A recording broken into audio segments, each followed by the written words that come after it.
Hey, what's up, everyone? My name is Edward Newbins, and you're here with Motivated Life. I am here today with the phenomenal young entrepreneur. She is a singer, she is an actress, she's a makeup artist, she is a little bit of everything. She's really creative, and I had the pleasure of meeting her a while back, and so I was really excited to sit down and do an interview with her. She has a business called the Melanin Movement. Hi everybody, my name is Sheila. I'm the founder of the Melanin Movement Seattle, and basically my business is to reshape the narrative of our communities through social and economic empowerment for Black women and eventually all Black people and everybody across the world. We really want to unify and strengthen our communities. The fact that you're so young, you're what, 25? Yes. And you have your own business and you're doing all these different creative things. You know, what inspired you to do what you're doing, and how did you start, and how long have you been doing it? I definitely know that my business was God-given first. I basically started from working at the beauty supply. I was working at a local beauty supply, and I would meet women that would come in all the time, and I'm a big celebrator of women and all things that are Black and everything in the Black community. I'm very much into, my culture, and so these women would come in, and I would just say how beautiful they were and how lovely they looked, and just call them queens, and most of them were really surprised at that. And I thought that if we were surprised by that, there must be a lack.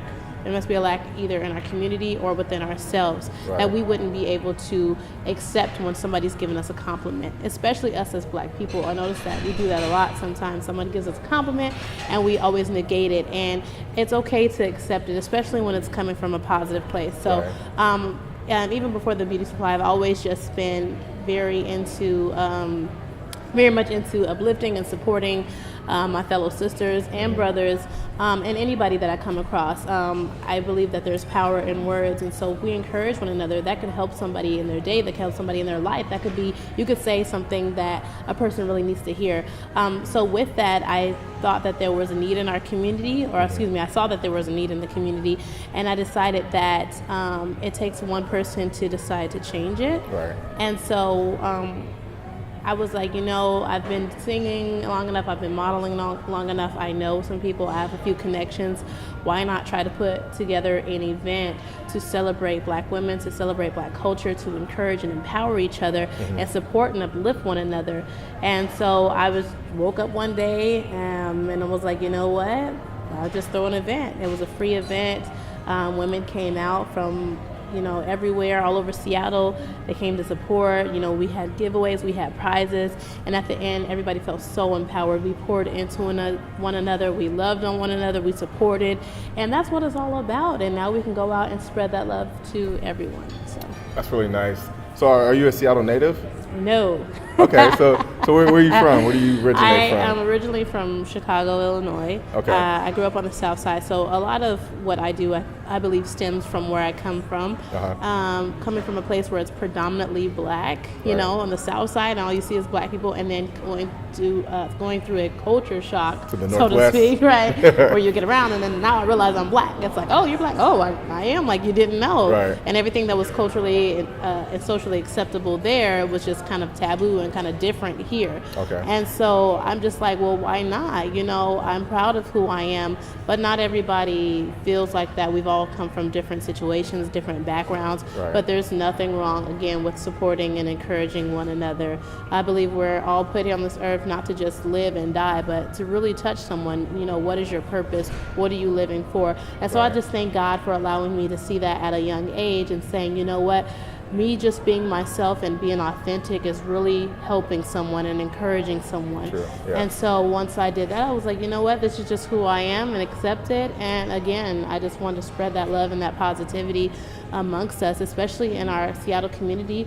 I believe the Black community in Seattle is kind of small, and we all typically know each other. Spread out too. Yeah, exactly. We all typically know each other, and it's like, why not? You're my sister. Right. And in Seattle, sometimes it's a melting pot. So you have these many different cultures, and they're all celebrating. You have these things at school where it's like Cultural Day, and they're coming in and they're showing you, about the Asian culture and the Polynesian culture, and it's like sometimes I feel like in Seattle, our Black people were just kind of not really like showing what it is and why we celebrate who we are. So I just feel like, it's okay to celebrate each other. It's okay for us in Seattle to really be culturally aware and try to change the narrative here. Like, that's just what I believe.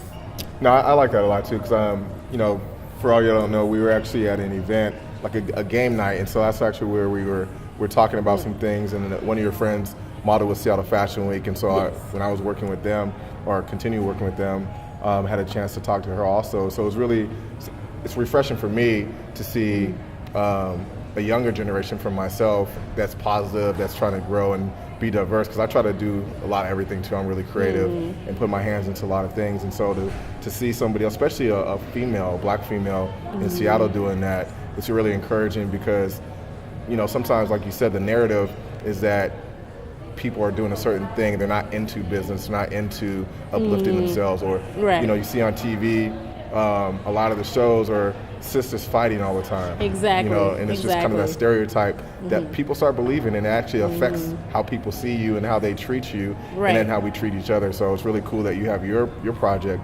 What I want to know also is, like, what is upcoming for your program? On February the 16th, we have an event coming up in celebration of the Black Panther movie. We're going to have like an after party where we can mix and mingle, get to know each other, have fun. We're going to have an awesome DJ Sketch. Hey, shout out to DJ Sketch. All right. We're going to have a really, really, really good time. Again, we're going to be in Bellevue. We're going to be able to be on the east side and celebrate and come together. And again, defying those stereotypes that black people can't get together without it being crazy, or we can't, all we're good for is house parties. But no, we're going to come out, we're going to look great, we're going to be fabulous, and we're going to truly show what black excellence is. That's nice. Now, how should we dress? Am I dressed okay this way, or I need to get in my suit and tie? I'm gonna need you to get out the jeans, get out my slacks, Seattle, get out my Seattle attire. I'm gonna get you a little African tunic or something. That'd be dope. But it's formal dress, it's formal attire. So suit or African attire is fine. But maybe just something you would wear. I don't want to say to prom. Say prom. Nobody does Homecoming. If you were going to the White House, there you go. Okay. Something you would wear if you were going to the White House. Back in the day when Obama was in the White House. I don't know what you would wear. 2 years ago. Yeah, right? I don't know what you would wear now. I said back in the day like it was something. It feels so long. It does feel like it, It feels like 5 years ago. Exactly. Okay, so we got the Melanin Movement, and you do singing. What kind of singing do you do? I love R&B, I love soul music, I like old school, like 60s, 70s, 90s, just because I'm a 90s baby. I have to give it up to my 90s music. 90s R&B was the truth, who in the 90s? Because we have this debate all the time. Like, I'm a little older, so we always talk about who was the best in the 90s. What do you like the best, like? For female singers. Are we talking about vocalists? Vocalists, yeah. Okay, I'm going to have to go Whitney Houston, number one. Okay, what about groups? Right here. Okay, we're going to go SWV, going to go In Vogue. Oh, you lost me on that one, because we had this thing, yeah. We were on Facebook talking about this, or wherever we were at. We were talking about SWV came up, but only one person could sing in that group. Okay, the harmonies was tight. Don't matter. In Vogue was don't matter. In Vogue came out to be. was dope. Yeah. Escape. I loved Escape. Yeah. I like Brownstone. Brownstone was like, they were kind of underground. They didn't really blow up too big. Was that what am I thinking? The group that had the one song, it was great. The one. They might have been Brownstone. They might have had the one. I think hit. So. What was the song? It was oh, y'all help us out. What was that? What was that song? No, it's like the one hit wonder. Yeah, and it was a really, really great song. Say It, Prove It. Yes. Yeah. It was like a really great song, but then that was Say That You Love Me or something like that. Yeah. But the 90s can't go wrong with the 90s. We love it. Well, I appreciate you coming by to tell me about and tell us about what you have going on.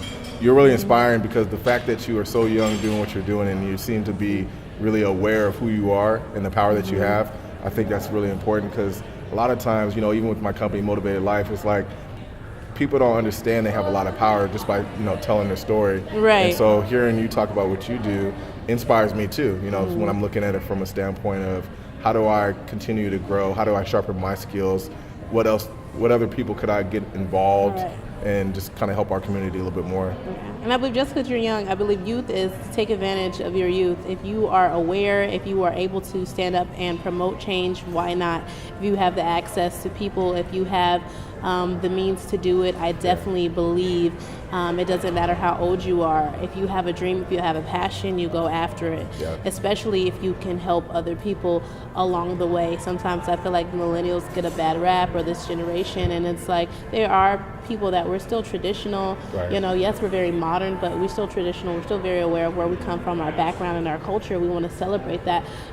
It's just different ways. And so I just, am thankful that I'm able to operate the way I'm able to operate, and I have people that support. There are going to be people, of course, that, don't understand it, but I thank God for the people that support the movement. If you want to support the movement, please go like our page, the Melanin Movement, and just keep yourself updated on what we're doing, and we're going to continue to have events as long as people continue to support it and keep going. We really want to change what people think of us, and how people see us, in the media, how people see us, in day-to-day life, and I believe that we can do it. It's time for Seattle to really step up. Yes. and really we need to promote change.